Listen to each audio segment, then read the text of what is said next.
ओम अज्ञानतिमिरन्धस्य ज्ञानाञ्जनशलाकया चक्षुरुन्मिलितं येन तस्मै श्रीगुरुवे नमः। श्रीचैतन्यमनोभीष्टं स्थापितं येन भूतले स्वयं रूपं कदा मह्यं ददाति स्वपदान्तिकम्। नमो विष्णुपदाय कृष्णपृष्ठाय भूतले श्रीमते भक्तिवेदांत स्वामिने इति नामने।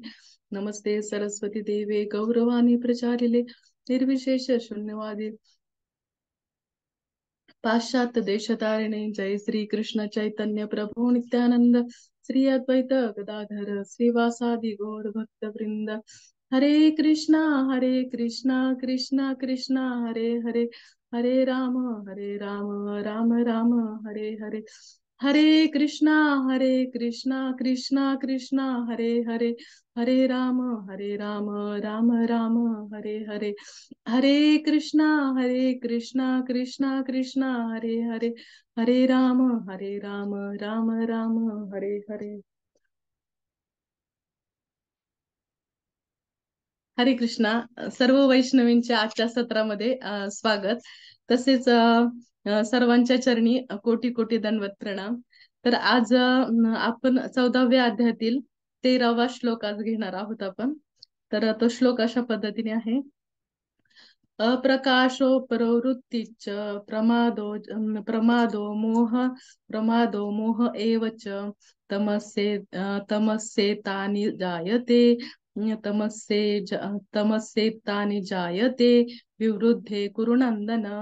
त्याचा अर्थ असा आहे, हे कुरुनंदन, जेव्हा तमोगुणामध्ये वृद्धी होते तेव्हा अंधकार, निष्क्रियता, मूर्खपणा आणि मोह हे प्रकट होतात। आणि ह्याचं तात्पर्य श्रील कृपादांद्वारे, श्रील कृपाद की जय। जेव्हा प्रकाश नसतो तेव्हा ज्ञानाचा अभाव असतो। तमोगुणी मनुष्य हा नियामक तत्वानुसार कार्य करीत नाही, त्याला आपल्या लहरीप्रमाणे व्यर्थ कर्म करण्याची इच्छा असते। जरी त्याच्याकडे योग्य ती कार्यक्षमता असली तरी तो काहीही प्रयत्न करत नाही, त्याला मोह असे म्हणतात। त्याच्या ठिकाणी चेतना असली तरी त्याचे जीवन हे निष्क्रिय असते। ही सर्व तमोगुणी मनुष्याची लक्षणे आहेत। तर आजच्या श्लोकामध्ये बघा की ह्या काही 4-5 गोष्टी सांगितलेल्या आहेत। एक जसं की अंधकार, म्हणजे ज्यावेळेस तमोगुण वाढायला लागतो त्यावेळेस काय काय होतं की अंधकार होतो, परत निष्क्रियता जीवनामध्ये येते, मूर्खपणा जीवनामध्ये येतो आणि मोह हा त्याच्या जीवनामध्ये वाढतो। ह्या सगळ्या गोष्टी घडत राहतात।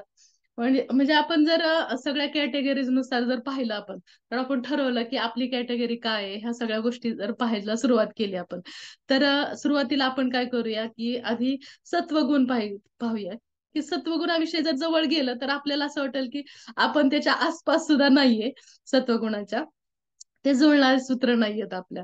रजोगुणामध्ये गेल्यानंतर असं वाटतं हा हा बरोबर आहे, थोडं थोडं आहे बरं का, जुळतंय आपल्याकडे। पण परफेक्ट मॅचिंग म्हणजे तमोगुण। परफेक्ट मॅचिंग म्हणजे लक्षात येतं की हा हे भगवंतांना कसं काय माहिती बरं आपले आपले गुणसूत्र सगळी। मग लक्षात येतं की भगवंतांनीच आपल्याला निर्माण केलंय म्हटल्यावरती भगवंतांना हे सगळं माहितीये की आपण कसे आहोत म्हणून, आपण किती पाण्यामध्ये आहोत हे भगवंतांनाच फक्त माहितीये। त्याच्यामुळे ह्या श्लोकामध्ये बघूया आपण की कशा पद्धतीने सगळ्या गोष्टी तमोगुणाच्या आहारी गेल्यानंतर काय काय गोष्टी घडत राहतात आपल्या जीवनामध्ये, काय काय होतं। जसं की या श्लोकामध्ये सत्वगुणामुळे काय होतं, ज्ञानाची जी द्वारे आहेत ते उघडली जातात। आणि त्यामुळे काय होतं की जो आपण पाहतोय की अंधकार, निष्क्रियता, मूर्खपणा, मोह ह्या ज्या गोष्टी आहेत ना, त्या ज्यावेळेस आपल्याकडे ज्ञानाचा प्रकाश होतो त्यावेळेस ते आपोआपच सगळे मिटले जातात। पण ज्यावेळेस अज्ञान वाढतं, अज्ञान म्हणजे काय की अंधार, अंधारामध्ये सगळ्या गोष्टी अस्पष्ट दिसायला लागतात, त्या पद्धतीने ह्या सगळ्या गोष्टी आपल्या जीवनामध्ये येत असतात। म्हणजे रजोगुण काम, क्रोध, मोह जे आहे, हे जे आतंकवादी आहेत, ते आतंकवादी काय करतात की आपल्यामध्ये शिरकाव करतात। तर आपल्यामध्ये ज्यावेळेस ते येतात ना, तर त्यांची मग तुम्ही विचारताल आतमध्ये येतात म्हणजे राहायची ठिकाणं कोणती हो त्यांची। म्हणजे आतंकवादी जर आश्रयला तर काहीतरी आश्रय घ्यायला ना कशा तरी गोष्टीचा, तर तो सगळ्यात आधी कोणाचा आश्रय घेतो, मन, बुद्धी आणि इंद्रिय ह्या 3 गोष्टी त्याची राहण्याची ठिकाण असतात ह्या आतंकवाद्याची। आणि तो ज्यावेळेस राहतो आतमध्ये, तर त्यावेळेस मग काय होतं की ते गुण आपल्या इंद्रियाद्वारे प्रज्वलित केले जातात, म्हणजे इंद्रियांद्वारे सगळे बाहेर पडतात। मग आपण म्हणतो ना का ए मला राग आणू नको तसा, असं एखादं असं जरा तावात बोलत असतं, राग आणू नको म्हणजे काय, म्हणजे आतमध्येच आहे ना आपल्या त्या सगळ्या गोष्टी आतमध्ये आहे, फक्त त्याला प्रज्वलित केलं जातं, प्रज्वलित केलं केलं की बाहेर येतं ते. म्हणजे सगळं हे आतमध्ये आहे आपल्या. काम आहे, क्रोध आहे, सगळ्या ह्या ज्या गोष्टी आतंकवादी आतमध्ये फक्त त्या बाहेर येतात आपल्या, थोडं काही झालं की अशा माध्यमातून बाहेर येत असतात. मग आता काय होतं की इंद्रिय हे काय आहेत, अंधकारामध्ये. म्हणजे जर समजा गेटवरती सगळा अंधारच आहे, गेटवरती पूर्ण अंधार आहे, मग जर आतमध्ये जर चोर येणारा आपण निरीक्षण करतोय चोरांचं, पण आपल्याला गेटवरच अंधार आहे तर आत चोर येत आहेत हे दिसणार कसे आपल्याला, आतमध्ये शिरकाव केलेला. त्याच्यामुळे काय की हे जे आहेत ना त्याच्यासाठी प्रकाशाची आवश्यकता आहे. निष्क्रिय प्रवृत्ती, मूर्खपणा आणि हे जे मोह हे हे जे आहेत की नाही चोर आहेत आणि ते आतमध्ये शिरकाव करत असतात. मग तमोगुणामुळे काय होतं माणूस की पूर्णतः केअरलेस होऊन जातो. केअरलेस म्हणजे त्याला कोणत्याही गोष्टीचा निष्काळजी बनतो तो सगळ्या गोष्टीसाठी, की त्याला कोणत्याही गोष्टीचं देणं घेणं हे नसतं. अगदी बोर्डवरती बघा, तुम्ही रस्त्यावरती चाललाय, गाडी चालवताय, तरी सुद्धा रोडवरती खूप ठिकाणी लिहिलेलं असतं वळणाची रस्ते आहेत, व परत की सावकाश चालवा, किंवा आणखीन नजर हाटी दुर्घटना घटी, असे सगळे बोर्ड लावलेले असतात. त्या पद्धतीने त्या इन्स्ट्रक्शन फॉलो करत करत तो गाडी चालवायला पाहिजे, पण त्याचं होत नाही. आणि तो काही थोडाफार असा निष्काळजीपणा करतो आणि त्याचा काय होतो, अपघात होऊन जातो. म्हणजे तशा गोष्टीत आता जपाटाव सुद्धा आपण दर शुक्रवारी आपल्या वैष्णव कमिटीतर्फे खूप छान पद्धतीने जपाटाव घेतला जातो. आणि त्याच्यामध्ये सुद्धा महामंत्राविषयी ऐकतो, सगळ्या नामाविषयी ऐकतो, तरी सुद्धा आपल्याला झोप लागते नामजप करताना. म्हणजे आपल्याला माहिती असून सुद्धा ह्या गोष्टी होतात. कारण आपलं काय होतं, निष्काळजीपणा आहे आपला, की जो आपण जरी म्हटलं नाही मी भक्त आहे, मी सत्वगुणामध्ये आहे, अजून काही नाहीये आपलं, म्हणजे अजून हरिनाम घेतानाही आपल्याला झोप लागते, म्हणजे हे तमगुणाचं लक्षण आहे. म्हणजे ह्या सगळ्या गोष्टी आहेत ना, कलियुगातला माणूस आहे ना, जगामध्ये काय होतं की इतका निष्काळजी आणि इतका आळशी बनत राहतो, इतका आळशी बनत राहतो, की त्याच्यावरून एक बघा चंगू मंगू नावाचे 2 मुलं असतात, तरुण मुलं असतात, आणि ते इतके आळशी असतात की त्यांच्या ते घरामध्ये झोपलेले असतात. अगदी थंडीचे दिवस असतात, चादर ओढून झोपलेले असतात, आणि घराला काय होती, आग लागते. घराला आग लागल्यानंतर ना, मग चंगू झोपेत डोळे न उघडताच मंगूला हलवतो आणि म्हणतो, अरे काहीतरी जवळ येत आहे असं मला वाटतंय, तू डोळे उघडून बघ ना. तर ते म्हणतो, नाही नाही, मी गेल्या वेळी डोळे उघडले होते, आता मी काय उघडणार आहे, तू आधी डोळे उघड. त्यांच्या दोघांची भांडणं लागतात की कोण आधी डोळे उघडून बघेल काय चाललंय बाहेर म्हणून. बघा किती आळशीपण आहे. आणि मग बघता बघता काय होतं की सगळीकडे आग लागते, आणि ज्यावेळेस त्यांच्या चादरीला आग लागते, गरम वाटायला लागतं, मग उठून बसतात. मग दोघे की काय झालंय काय, मग तोपर्यंत वेळ निघून गेलेली असते आणि पळापळी होते. म्हणजे ह्या सगळ्या गोष्टी काय आहेत की आळशीपणाची लक्षण आहेत, की आळस हा माणसाला एका तमगुणाच्या आहारी, तमगुणामुळे आपल्यामध्ये आळस आलेला असतो. आपण म्हणतो की ह्या संसारात जीव मात्र काय होते, इंद्रिय तृप्तीसाठी कोणत्या ना कोणत्या स्तरापर्यंत जात असतो.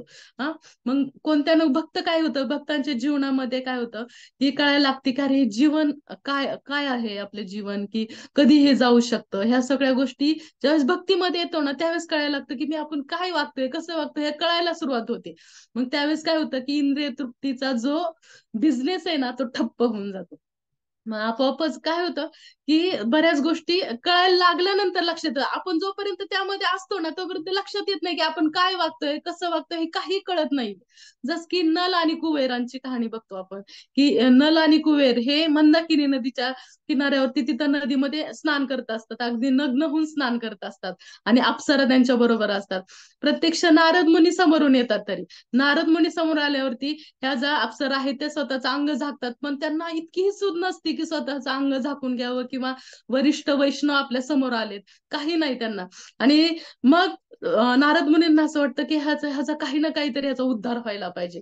मग ते काही असं प्रवचन देत बसले नाही की चल अरे तू तमोगुणामध्ये आहेस, ह्याच्यामुळे तुझ्या ह्या सगळ्या गोष्टी घडतात, तुला ह्या सगळ्या गोष्टीचं कारण हे सगळं आहे. ह्या सगळ्या गोष्टी कोणीही सांगत नाही. हा, म्हणजे काय होतंय की ते अजिबात नारद मुनींना सांगायला हे नाही, प्रॉब्लेम नाहीये, पण पुढच्याला कळलं तर पाहिजे की आपण ऐकतोय ह्या गोष्टी. त्यामुळे तमोगुणातल्या लोकांना जरी सांगितलं तरी लक्षात येत नाही की ह्या गोष्टी आहेत, किंवा ह्या गोष्टी चुकीच्या आहेत, ह्या गोष्टी बरोबर आहेत, ह्या काही कळत नाही. त्यामुळे नारद मुनींनी काय केलं, की ह्याला काय केलं पाहिजे. म्हणजे काही जे लोक असतात ना, त्यांना काहींना ऑपरेशनची गरज असते. म्हणजे चांगला जो डॉक्टर असतो ना, त्याला काय एखादा ऑपरेशनची गरज असते. काही इंजेक्शन वरती बरे होतात आणि काही गोळ्यांवरती बरे होतात. पण इथं नलगुवेरची केस अशी असते की ह्यांना ऑपरेशन केल्याशिवाय पर्याय नाही. मग काय होतं, त्यांना झाडाची योनी प्राप्त होते. त्यांना झाडाची योनी प्राप्त झाल्यानंतर मग त्या योनीमध्ये मात्र पश्चाताप पश्चाताप पश्चाताप.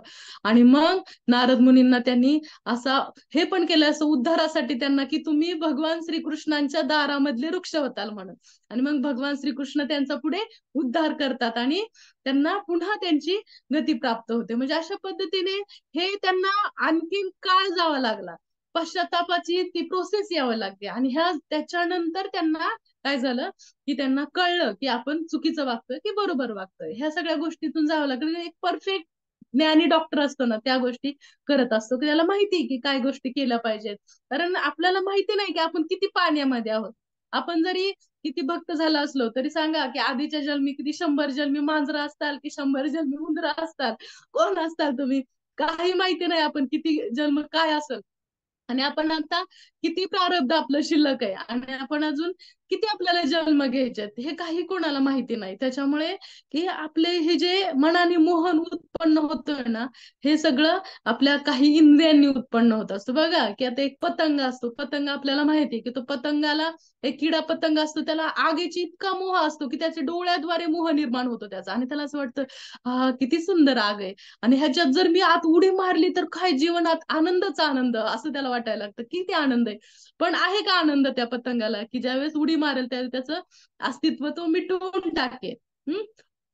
मग त्याला आनंद आहे का त्याच्यामध्ये, नाही. पण त्याला वाटतं वरून की हा किती आनंद आहे याच्यामध्ये, किती आनंद आहे. तसं आपल्या इंद्रियांना वाटत राहतं की हा मी हे गोष्टी केल्या ना की मला खूप आनंद होईल आणि मी केलं ना की माझ्या जीवनाची पूर्णता प्राप्त होईल. आणि हे प्राप्त झालं ना की बस आता दुसरं काही नको. आणि काही वर्षानंतर पुन्हा मला त्याच्यापेक्षा एक्स्ट्रा काहीतरी पाहिजे. जर का मोबाईलचं सुद्धा उदाहरण बघा की मोबाईलमध्ये किती व्हरायटी येतात. तर हे झालं की नाही, 1 लाखाचा मोबाईल घेतला तरी असं वाटतं की सगळ्यांपेक्षा हा माझ्याकडे 1 लाखाचा मोबाईल आहे. आणि मग नंतर काय, नंतर इकडे तिकडे पाहतो आणखीन दुसऱ्यांकडे 1.5 लाखाचा मोबाईल येतो, त्यावेळेस किती दिवस तुमचा आनंद शिल्लक राहतो रे. मग असं वाटतं की नाही मला 1.5 लाखाचा मोबाईल पाहिजे. म्हणजे हे जे जीवन आहे ना, जो आनंदाची परिभाषा आहे ना, ही सतत बदलत राहते आपले.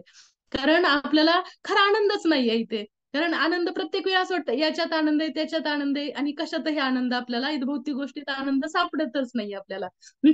म्हणून काय होतं की जर आता बघा की एक उदाहरण सुद्धा आहे की चुलीवरती एखाद्याला स्वयंपाक करायचा असेल, चूल पेटून मग चुलीवरती स्वयंपाकाला गेल्यानंतर की आत शिरल्यानंतर त्याला धूर यायला सुरुवात होतो. धूर आल्यानंतर लगेच तो घाबरतो, नाही नाही नाही, धूर आलाय धूर आलाय, मी नाही तर थांबू शकत, चला मी जाणार बाहेर. म्हणून तो स्वयंपाक न करता बाहेर जातो आणि उपाशी राहतो. मग इथं परिस्थिती आहे अशीच आहे परिस्थिती, मग काय करायचंय बरं, त्याच्यावरती तोडगा काढायचाय. मग गेल्यानंतर जरी दूर येत असला तरी फुंकारी घेऊन फुंकारी मारून त्याला प्रज्वलित अग्नी पेटवायचा आणि त्याच्यावरती स्वयंपाक करायचा. सोपं आहे ना. मग अपेक्षा जरी काही गोष्टी घडत असल्या, जरी ह्या आहेत, मान्य आहे, तर दुःखालय अशाश्वत, हे दुःख आहे माहितीये, पण याच्यावरती म्हणून तोडगा काढला पाहिजे आपण. सगळीकडे आहेच ना, सगळी आपण जे उदाहरण नेहमी देत असतो की सगळीकडं दुःख जरी असलं, सगळीकडं जरी दुःखाचा पाऊस जरी पडत असला तरी सुद्धा आपण आपली स्वतःची हरिनामाची छत्री घेऊन आपण स्वतः चाललं पाहिजे आणि आपण स्वतःला तरी सुरक्षित केलं पाहिजे आणि इतरांना सुरक्षित करण्यासाठी प्रयत्न केला पाहिजे. कळलं पाहिजे अरे तू पण छत्री खरेदी कर म्हणून. म्हणजे ह्या सगळ्या गोष्टी घडतात, ह्या घडतात आणि ह्या गोष्टी घडल्यामुळं. आणि कसं आहे की कलयुग आहे ना, हे कलह युग आहे, की ह्याच्यामध्ये सतत कलह कलह, वेगवेगळ्या एकमेकांची भांडणं, छोट्या छोट्या गोष्टीवरून सुद्धा भांडणं होतात. आणि एकमेकांची भांडण्याचं कारण काय, ते एकमेकांची तुलना करणं हे एक भांडणाचं कारण आहे. म्हणजे तुलना, सतत एकमेकांची तुलना करणं. तुलना कुणात केली पाहिजे रे? सांगा आता, तुलना करायला कोण आहे? की तुलना करायचं म्हटल्यानंतर की तुम्ही स्वर्गातला एक जेल आहे, आणखीन पृथ्वीवरचं एक जेल आहे आणि पाताळातलं एक जेल आहे. आणि जेल ती जेलच आहे, तिन्ही पण जेलच आहे. हा, ह्या तुलना ह्या तिन्हींमध्ये कोणाची करायची? असं म्हणायचं की अरे हा आहे ना तो खूप चांगला चोर आहे आणि हा आहे ना वाईट चोर आहे. हा सांगा, चोर काय? चोर म्हणजे वाईट चोर काय आणि चांगला चोर काय? चोर शेवटी चोरच आहे ना. त्याच्यामुळे हे वाईट चोर म्हणजे कोणीही बघा की भौतिक जगामध्ये ह्या स्वर्गात असू, नरकात असू, पाताळात असू, पृथ्वीवर असू, कुठेही असू, तरी सुद्धा हे बद्ध जीव आहे. मग तुलना कुणात केली पाहिजे आपल्याला की तुलना बद्ध जीव आणि मुक्त जीव ह्याच्यात तुलना केली पाहिजे. की बद्ध जीव आपण हे सगळे आहोत ना, बद्ध जीव बांधले गेलेले आहेत. आपण आहे ना एक अशा गुप्त असे एका गुप्त अशी आहे ना एक सोन्याचं म्हटलं ना तरी चालेल, सोन्याचा किंवा लोखंडाचा साखळदंड आहे ना त्याने आपण बांधले गेलेले, ती माहिती नाही आपल्याला. पण हे सोन्याचं आहे की हे सोन्याचं म्हणजे स्वर्गामध्ये आहे ना तो सोन्याचा. मी स्वर्गामध्ये राहतो पण शेवटी साखळदंडच आहे ना. काही पृथ्वीवर राहतो चांदीचा साखळदंड आहे, खाली पातळात राहतो म्हणून लोखंडाचा साखळदंड आहे. मग काय आहे ते आहेच ना. शेवटी काय करणार, साखळदंड हा साखळदंडच आहे. मग कसाही असो, त्याच्यामुळे की जरी पृथ्वीवर असो कुठेही असो तरी सुद्धा हे चोर शेवटी चोरच आहे. मग त्याच्यासाठी काय केलं पाहिजे की बघा की वादविवाद करायचा नाही, तुलना करायची नाही. आता तुलना करायची नाही म्हणजे काय की एक उदाहरण मी तुम्हाला सांगते की एक दोन भक्त असतात. भक्तांमधलीच उदाहरण सांगते. दोन भक्त असतात आणि तो एक भक्त आजारी पडलेला असतो आणि तो आपला झोपलेला असतो घरी आणि दुसरा भक्त त्याला भेटायला जातो. दुसरा भक्त भेटायला गेल्यानंतर म्हणतो की त्याला म्हणतो की अरे तुम्ही आजारी पडला का? तर म्हणतो हो आजारी पडलोय, जरा आयुर्वेदिक मी थोडा ट्रीटमेंट घेतली, होईल बरा. म्हटले अहो अहो आयुर्वेदिक का ट्रीटमेंट घेतली तुम्ही, ॲलोपॅथी घ्यायची, ॲलोपॅथीने जरा लवकर बरा झाला असतो. नाही नाही, आम्ही आयुर्वेदिकच घेतो, वैदिक वैदिक कल्चरला आम्ही फॉलो करतो, सगळं वैदिकच करतो आम्ही. आणि काय आयुर्वेदामध्ये आयुर्वेद हे धन्वंतरी भगवंतांचे अवतार आहे आणि आम्ही फक्त विष्णू भगवंतांना मानतो, त्याच्यामुळे आम्ही फक्त आयुर्वेद फॉलो करतो. त्या म्हणते नाही नाही पण ॲलोपॅथीने लवकर बरं होतं, तुम्ही असं काय करताय, हे सुद्धा भगवंतांनीच बनवलेलं आहे की, ते काय हे काय, ॲलोपॅथी सुद्धा भगवंतांनीच बनवली की. मग त्याला काय होतं घ्यायला. मग ह्या दोघांच्यातच काय होतं, वाद सुरू, दोघं उभा राहतात.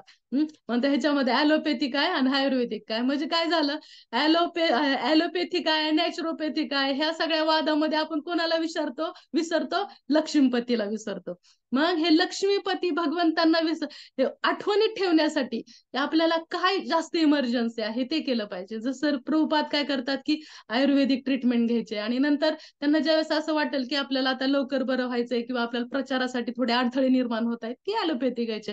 म्हणजे असं ह्या उद्देश काय असला पाहिजे आपला, की उद्देश आपला प्रचार, भक्ती आणि हे शारीरिक तंदुरुस्ती हे कशासाठी पाहिजे, की भक्तीसाठी पाहिजे. म्हणजे ह्या सगळ्या गोष्टी ॲलोपॅथी, नॅचरोपॅथी आपण पथीकडे बघत राहतो आपण आणि आपण विसरतो कुणाला, की लक्ष्मीपतीला आपण विसरून जातो. म्हणजे ह्या गोष्टी केल्या पाहिजेत आणि आपण बोलणं सोपं आहे हो, करणं अवघड आहे सगळ्या गोष्टी. म्हणजे आपण चौकात बसून आपल्या गप्पा पारावर त्या गप्पा ज्या म्हणतात ना, त्या गप्पा कशा असतात, की अरे आज क्रिकेटरनी हे असं केलं, तसं केलं, त्यांनी असं खेळायला पाहिजे होतं, त्यांनी बॅट अशी मारायला पाहिजे. अरे बसून तुम्हाला काय चहाचा कप पेत पेत बसल्यावर ते बोलणं सोपं आहे ना. तिथं खेळायचंय, घाम गाळायचाय, ह्या सगळ्या गोष्टी आहेत. पण बोलायला माणूस आहे ना चुकत नाही. आता ह्या गोष्टी, एखादा माणूस जर केळाच्या सालीवरून पडला पडला आणि चिखलाने भरल्यानंतर तुम्ही काय त्याला हे करत बसता, काय मूर्ख आहे, किती मूर्ख आहे, चिखला त्याला साधं दिसलं सुद्धा नाही. आणि आता तो काय करतोय, जो पडलेला आहे तो काय तो नळाखाली उभा राहिलाय आपले घाण धुण्यासाठी, सगळं काय चिखलाने भरलेलं आहे. पण तुम्ही इथं नावं ठेवत राहता की अरे काय याला एवढं कळत नाही, असं कसा मूर्खपणा करतोय हा, सगळ्या चिखलाने भरला, अगदी वेडाच आहे, असं तसं तुम्ही बोलत राहणार. पण तो अरे तुझं काय, आता तो तर नळाखाली उभा आहे, तो स्वच्छ होईल, पण तुमचं काय, मनाच्या अंतर्मनामध्ये बघितलं पाहिजे की आपलं काय, आपल्या हृदयामध्ये काय घाण आहे, ती आधी आपण बघितली पाहिजे. ह्या गोष्टी काय होतात की इतकी दुनियादारी डोक्यामध्ये बसलेली असते ना, की त्याच्यामुळे आपल्याला पुनर्जन्म, सतत पुनर्जन्म होत राहतात ह्या सगळ्या गोष्टीमुळे. म्हणून कधी आपण आहे ना विचार केला पाहिजे की आपल्या मनाला काय वाटते आणि आपल्याला आपल्या गुरु परंपरेमध्ये काय सांगितलंय, ह्या गोष्टी परफेक्ट लक्षात ठेवल्या पाहिजेत. आता एका हॉलमध्ये असतो, एक हॉल असतो आणि त्या हॉलमध्ये काय होतं की आग लागते. इतकी आग लागलेली असते की त्या हॉलमध्ये सगळे लोक कॉन्फरन्ससाठी आलेले असतात आणि एका व्यक्तीला काय दिसते, वरती शिडी दिसते, एक शिडी साईडला दिसते, ती शिडी घेतो आणि वरती एक असं होल असतं आणि त्याला तेवढाच रस्ता असतो बाहेर पडण्याचा, आगीपासून वाचण्याचा. मग तो काय करतो, तिथे शिडी लावतो आणि वरती चढायचा प्रयत्न, 2-4 पायऱ्या चढल्या की लगेच खालून काही माणसं नावं ठेवायला सुरुवात करतात. अरे काय मूर्ख मुलगा आहे, असं करतात का, वरती चढायला काय इतक्या उंच जाऊन शक्य आहे का, असं तसं तसं. इतका त्याला बोलतात की त्याला इतका राग येतो. पटकन खाली येतो, दोन थोबडीत ओढतो, त्यांना कॉलर धरतो, भांडणं करतो आणि 5 मिनिटं त्यात निघून जाते. तोपर्यंत बाकीची सगळी शिडीवरती चढून वरती जातात, हे मात्र काय भांडणं करत बसतात. म्हणजे झालं काय दुष्परिणाम, की त्याला आग गिळून टाकते. म्हणजे ह्या गोष्टी कशामुळे घडतात, की आपण दुसरं काय म्हणतात ह्याचा विचार करत बसतो आणि आपलं स्वतःचं जे हित आहे ना तेच आपण विसरून जातो, की आपल्याला बाहेर पडायचंय. त्यामुळे एक शांतता ठेवली पाहिजे, की कोणी काही जरी बोललं ना तरी त्याच्याशी सतत प्रतिक्रिया देत बसलं नाही पाहिजे. जसं की आता बघा की ज्यावेळेस सौभरी मुनी वृंदावनमध्ये यमुनेच्या पाण्यामध्ये असतात. पाण्यामध्ये आतमध्ये तपश्चर्या करत बसलेले असतात आणि तिथे गरुडजी येतात. गरुडजी आपले मासे, त्यांचं हे अन्न आहे, मग ते खायला लागतात की तितक्यात पळत सगळे मासे काय करतात, सौभरी मुनींकडे जातात आणि लगेच सौभरी मुनी चिडतात आणि बाहेर येतात. तुम्हाला माहिती नाही का आता माशांची सुद्धा एक कमिटी झालेली म्हणून, आणि त्या माशाच्या कमिटीचा मेंबर मी मेन आहे. आता मी कोणाला मासे खाऊ देणार नाही. आणि तुम्हाला खायचं नाही म्हटल्यावरती मग ते गरुडजी काय म्हणतात, ठीक आहे म्हणतात, पण आता मला भूक लागली म्हणून एक मासा पकडतात आणि जातात. आणि तो मासा ज्या सगळ्या माशांचा लीडर असतो त्यालाच पकडून जातात. मग त्यावेळेस लगेचच रागाने ते शाप देतात, की तुला आता इथं जरी आला तरी तुला तू मरून मरून जाशील म्हणून. हा शाप दिल्यावरती मग त्याला ते मागे वळून पाहतात गरुडजी. पुन्हा त्यांना सुद्धा काय होतं, की प्रतिक्रिया देऊ शकत, पुन्हा प्रतिशाप देऊ शकत होते ते. पुन्हा सुद्धा त्यांना द्यायचं असेल तर शाप देऊ शकत होते, पण ते वादविवादात गुंतत नाही. जाऊ दे, कोण योगी आहे, आपलं तपश्चर्या करतोय, बस आपलं शांत, आपलं निघा, आपलं काम महत्वाचंय, हे निघणं महत्वाचं आहे आणि ह्यांच्याशी वादविवाद घालायचा नाहीये मला, असं म्हणून गरुडजी जातात. आणि इथं काय होतं, सौभरी मुनींचा पुढं काय होतं, ते अनेक 50 की मुलींशी लग्न करतात आणि त्यांना आणखीन इतक्या संसारामध्ये गुंतत जातात आणि मग नंतर त्यांना उशिरा लक्षात येतं की आपलं किती पतन झालं होतं. म्हणजे ह्या सगळ्या गोष्टी ना, की आपल्याला एम काय आहे आपला, हा एम गाठणं जास्त महत्वाचं आहे. आपल्याला एकदम एक नजरेने आपण किती भौतिक जगामध्ये किती लोक किती काही बोलत असले किंवा कितीही गोष्टी करत असल्या तर त्याच्याकडे लक्ष नाही द्यायचं. आपला एम काय, की भगवंतांच्या आपलं स्वतःच जे घर आहे, जे आपण आपल्या घराला विसरून इथं आलोय आणि वेड्यासारखं फिरतोय, आपल्याला कळत नाहीये की आपण आपल्या घरापासून आपण दूर आहोत, आपण हे परदेशी भूमीमध्ये आहोत. आणि आपल्याला फक्त ह्या सगळे जे गुण आपल्यामध्ये आलेत ना ते सगळे बाहेर काढायचेत आणि आपल्याला ह्या सगळ्या अवगुणातून बाहेर येऊन आपल्याला सत्वगुण, विशुद्ध सत्वगुणात स्थित होऊन आपल्याला भगवंतांच्या घरी आपल्याला जायचंय. हा जो एम आहे ना तो फोकस आपला असला पाहिजे आपल्या एम कडे. मग बाकी किती येत राहतात. मग काय होतं की किती अवगुण असतात बघा ना, की आपल्यात ईर्ष्या असते, वेगवेगळे अवगुण. म्हणजे आता ईर्ष्याच बघा, की ईर्ष्याच उदाहरण सांगते मी तुम्हाला, की एक चोर एका घरामध्ये शिरतो आणि म्हणतो की शांत बसायचं, कुणी काही गोंधळ करायचं नाही, गोंधळ करायचा असेल तर माझा मार खायचा. तर मग सगळे शांत बसतात, म्हणतात की काय पाहिजे तुम्हाला, एक जण विचारतो, काय नाही, हे जे पुढे समोर जे माताजी दिसतात ना त्यांच्या गळ्यातला नेकलेस मला पाहिजे. तर मग ते म्हणतात ठीक आहे नेकलेस घ्या, फक्त जर मी पुढे गेला आणि तुम्ही जर गोंधळ घातला तर मात्र तुम्हाला मी पुन्हा माघार येऊन मारेन. तर मग मात्र सगळे शांत बसतात. ती बाई काय करते, नेकलेस त्यांच्या गळ्यातला काढून माघारी त्याला देऊन टाकते. चोर आपला शांतपैकी बाहेर जात असतो, पायऱ्या उतरून खाली उतरतो. तितक्यात जिचा नेकलेस गेलेला असतो ती पळत पळत खाली येते आणि म्हणते थांबा थांबा. तर ते म्हणते, हा जो नेकलेस मी घेतलाय ना सेम तसाच नेकलेस माझ्या शेजारजीने घेतलेला आहे. तर जी शेजारीन आहे ना तिच्याकडून तुम्ही नेकलेस घेऊन जा म्हणतात. माझं जसं घेतलं ना तिचा पण घेऊन जा. तर तो म्हणतो थँक्यू थँक्यू वेल डन, असा करून तो पण निघून जातो. म्हणजे मग हा भाव आहे ना, माझं गेलं तर गेलं जाऊ दे, हा, पण माझ्या बरोबर दुसरं शेजारचीच पण गेलं पाहिजे मग समाधान. माझं गेलं तर खूप दुःख, पण आमच्या दोघींचं बरोबर गेलं ना मग काय नाही दुःख, थोडस निवांत. म्हणजे हे असं जे आहे ना, की कशामुळे की हे जे आपलेत ना वेगवेगळे अवगुण आहेत ना आपल्यामध्ये खूप शिरलेले असतात. मग काही काही जण आहेत ना इतके परफेक्ट असतात की मला हे सगळं परफेक्ट लागतं, सगळं परफेक्ट, एकदम परफेक्ट. कारण त्या गोष्टी चुकीच्या नाही. त्यांची अपेक्षा पण असते सगळ्यांनी मला मान द्यावं, सगळ्यांनी माझं चांगलं बोलावं, हा, किंवा आणखीन कुणी मला धोका देऊ नये. ह्या सगळ्या गोष्टी त्यांच्या इच्छेने घडत असतात. आणि मी एक असंच राधेश्याम प्रभूजींचं एक प्रवचन ऐकत होते. ते इतकी छान त्यांनी सांगितलं की ते म्हणत होते की मला पण अशी सवय होती, म्हटले की मला परफेक्ट परफेक्ट लागायचं.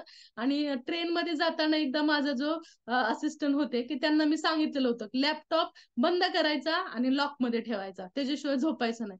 पण एक दिवस काय झालं की मी रात्री 2 वाजता उठलो, तर पाहतोय तर तो शेजारी तसाच झोपी गेलाय त्या लॅपटॉपच्या शेजारी.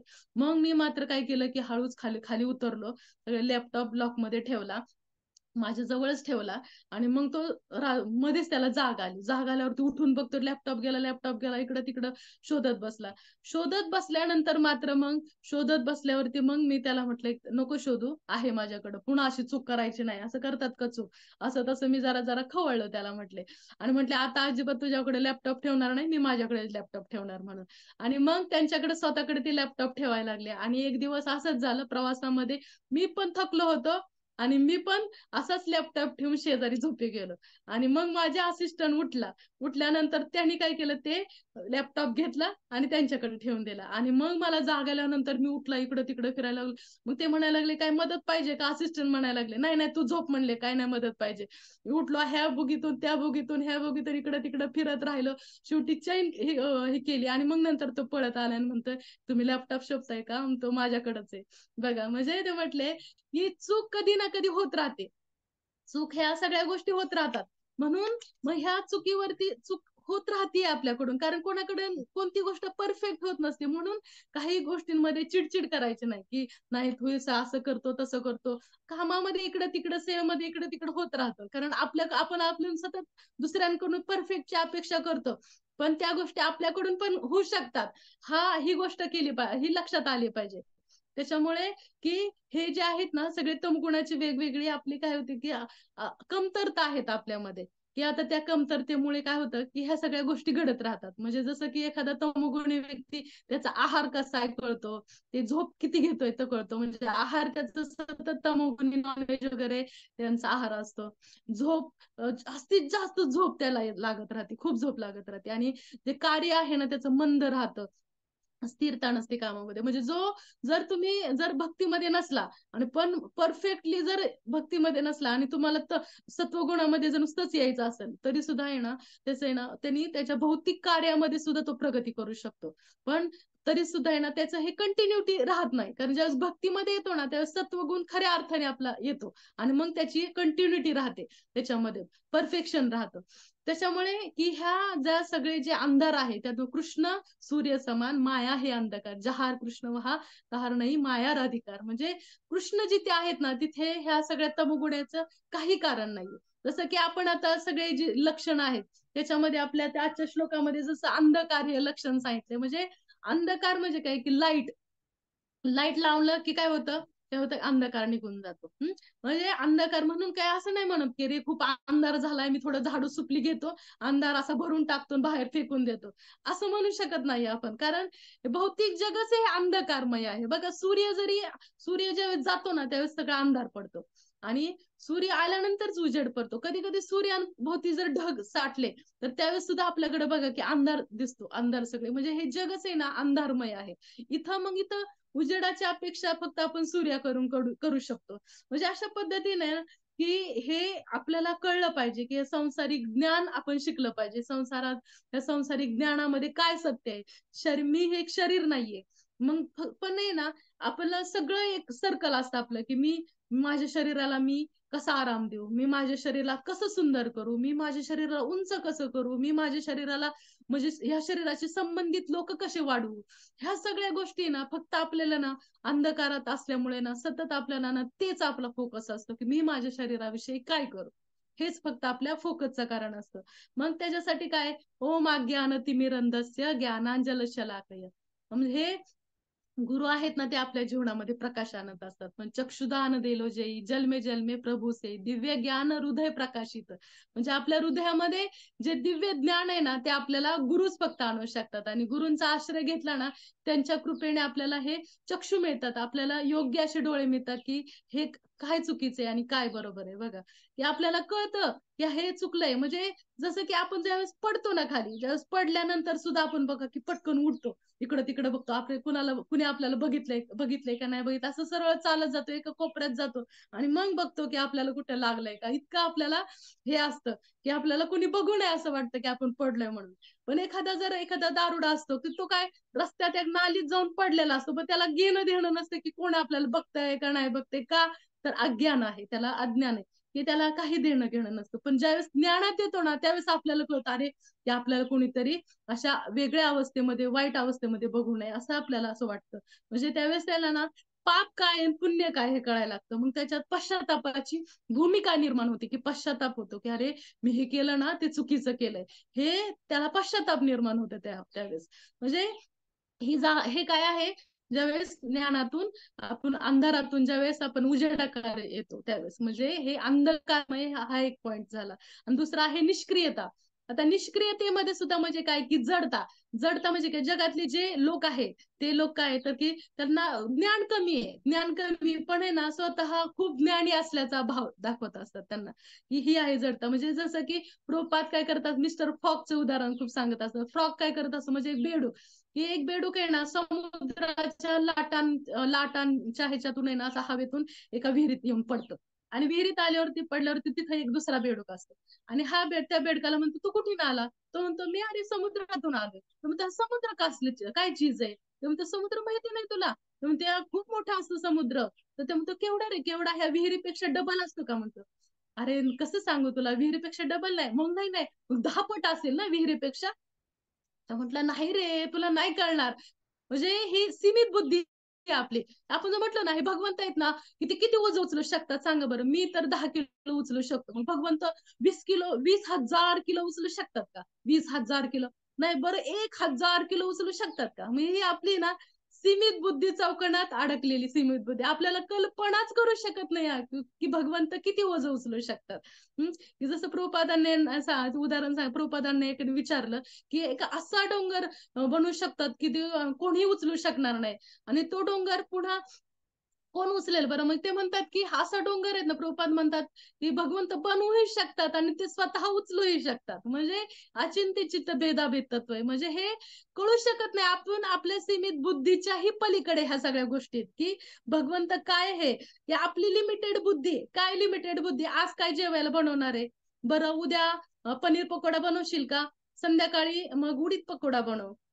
नाहीतर तुझा उद्या वाढदिवस आहे ना, मग कुठे जायचं पार्टीला? मग तू इकडे ह्या लिलाजला हॉटेलला आपण पार्टी करूया.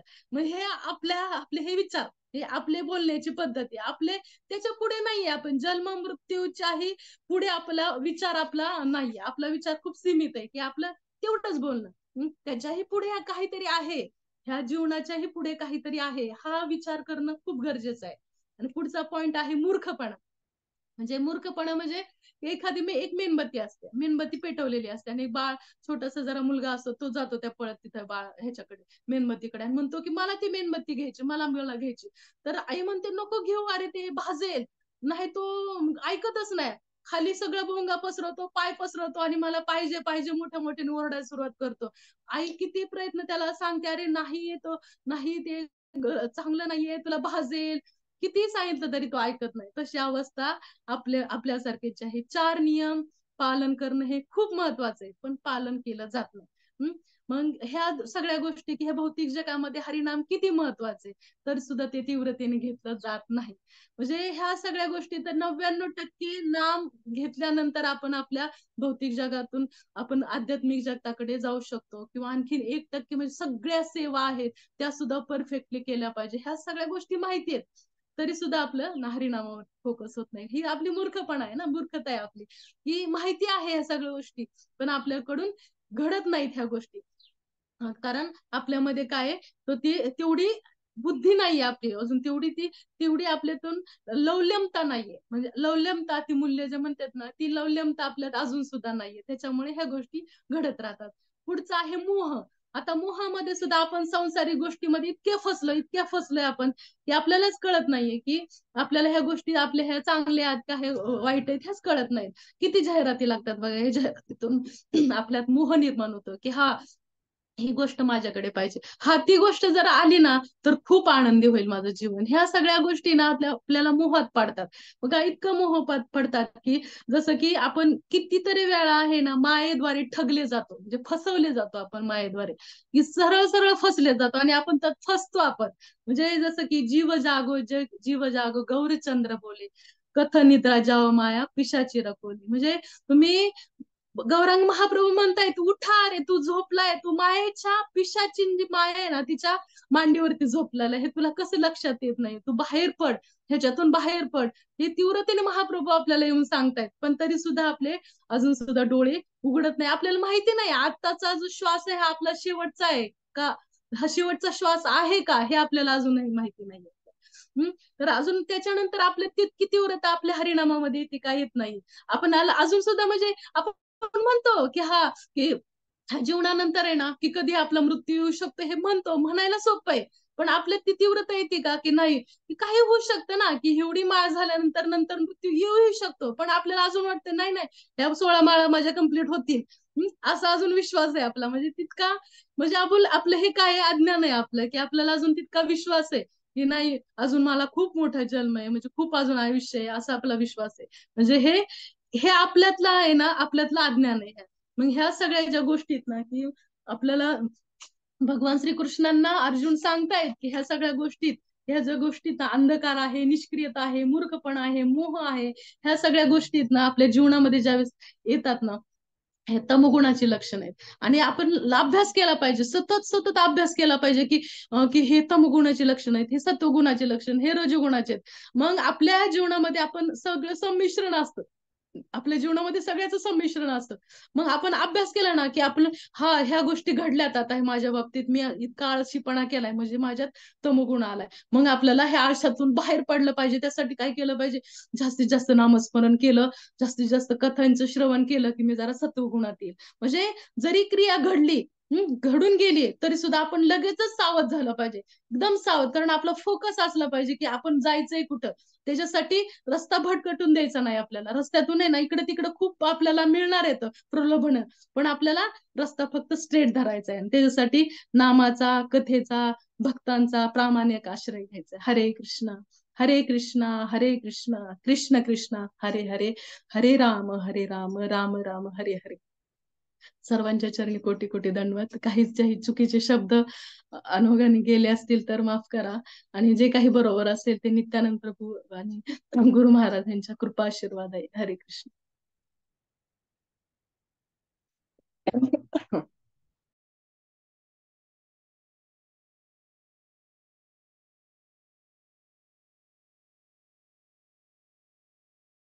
कोणाला काही प्रश्न असतील तर विचारा.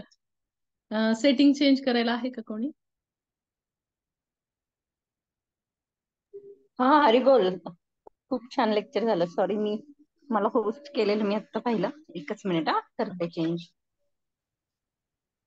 आवाज येत होता का माताजी?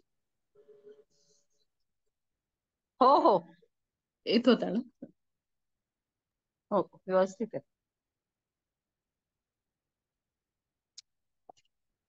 सेटिंग चेंज केलंय. कोणाला काही प्रश्न असतील किंवा काही कमेंट्स असतील तर सांगा.